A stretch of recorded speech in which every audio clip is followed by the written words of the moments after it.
So now we are going to the first law of thermodynamics. The first law of thermodynamics states that energy can neither be created nor be destroyed, but it can be transformed from one form to another. So there must be, in the previous slide, I have left over one thing. See, the work done is directly proportional to heat generated. This is called Joule mechanical heat equivalent. So this proportionality can be converted into an equation by introducing a proportionality constant J. W is equal to JH, where J is called the Joule mechanical equivalent of heat. Now look here, intensifier, all these things we have discussed. So there must be exact equivalence of heat and mechanical work. And also when there is a small mass loss, that will manifest in the form of energy according to Einstein's mass energy relation E is equal to mc square. The total mass and the energy of an isolated system remains unchanged. So the first law of thermodynamics states that energy can neither be created nor be destroyed, but it can be transformed from one form to the other. This first law of thermodynamics can be discussed in terms of internal energy. What is this internal energy? The energy associated with the chemical nature, temperature, pressure, volume, and all other macroscopic properties is called internal energy. But actually, the exact magnitude of the internal energy is not at all known. It is not measurable. You can never think of the exact magnitude of the internal energy of a substance. See, I have said that the internal energy is associated with the chemical nature. Actually, chemical nature means the energy is stored up in the substance itself in terms of a translational motion, rotational motion, vibrational motion.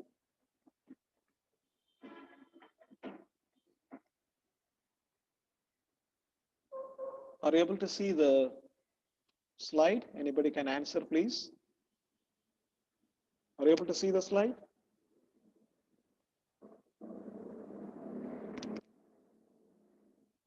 Some of you can tell me. Yes? No, sir. No.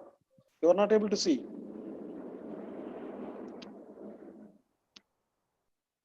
Just a minute, something has happened. Internal energy is associated with the chemical nature means the translational motion. Translational motion means the molecule moving as such. Rotational motion means the molecule rotating about its center of gravity.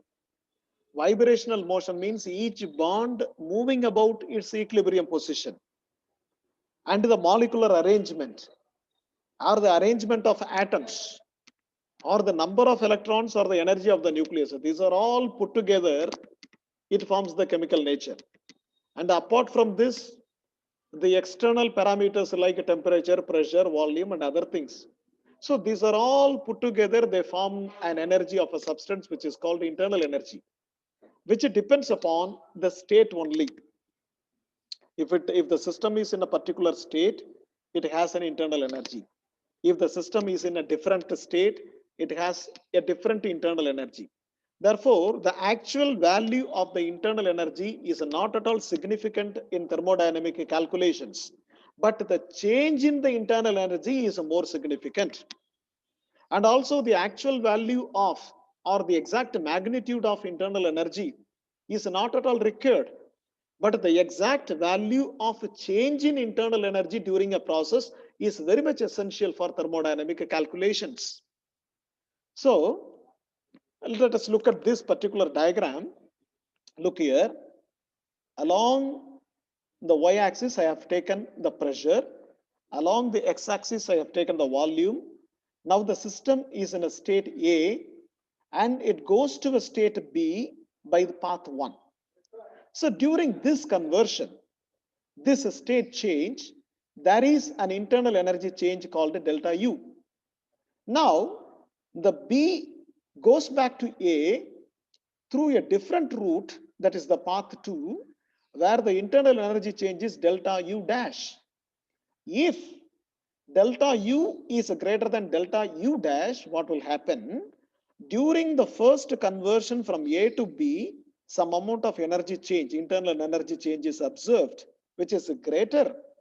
And when the system goes back to A from B, a less energy change is accompanied. So what will happen? When one cycle is completed, starting from A and coming back to A, an energy equal to delta U minus delta U dash is found to be surplus and which is liberated. Therefore, whenever one cycle is completed, the delta U minus delta U dash, that amount of energy we reserve. So what we can do? We can simply repeat this cycle and we can generate energy. Actually, this will result in the manufacturing of a perpetual motion machine. That is a machine which moves and which generates energy and which consumes only a small portion of the generated energy for the continuation of the motion. Therefore, the machine moves and the energy is also produced. If it is so, energy is continuously generated, which is contrary to the first law of thermodynamics. So suppose if you want to understand in a very common term, I have a cycle, the cycle has a dynamo, and the dynamo produces electric current. That electrical energy is fed into a motor, where the motor can run using the electrical energy. That motor can be connected to the wheel, so which makes the cycle go, and again the wheel turns and the dynamo turns, electrical energy comes, which turns the motor rotates the wheel. Therefore, without consumption of electricity or petrol or anything, I can have a cycle where the wheel runs and generated current turns the wheel. In turn, the generated current goes to the motor turns the wheel, again wheel turns the generator. I can continuously go on, which is not at all possible because it is a violation of the first law of thermodynamics.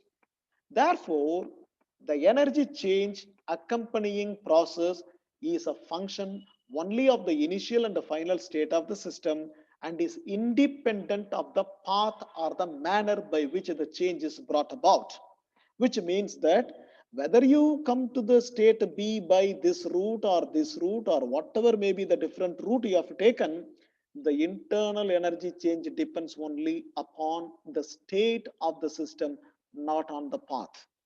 If it depends upon the path, then I can choose that direction where there is less energy consumption, and I can take another route where there is more energy production.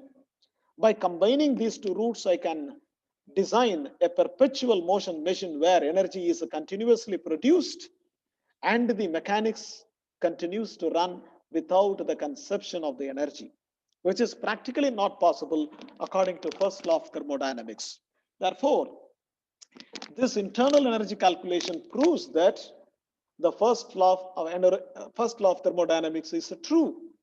And I have already told you in the introduction class, the thermodynamic laws are proposed by the human experiences, and nothing contrary to these laws have been so far observed. That is the strength of the laws of the thermodynamics. Nothing contrary is observed, and at the same time, nothing is able to disprove the facts in the thermodynamics. Therefore, the first law of thermodynamics states that energy can neither be created nor be destroyed, but one form of energy can be converted into another form of energy. So, with this, we come to the end of this class. Now, if you have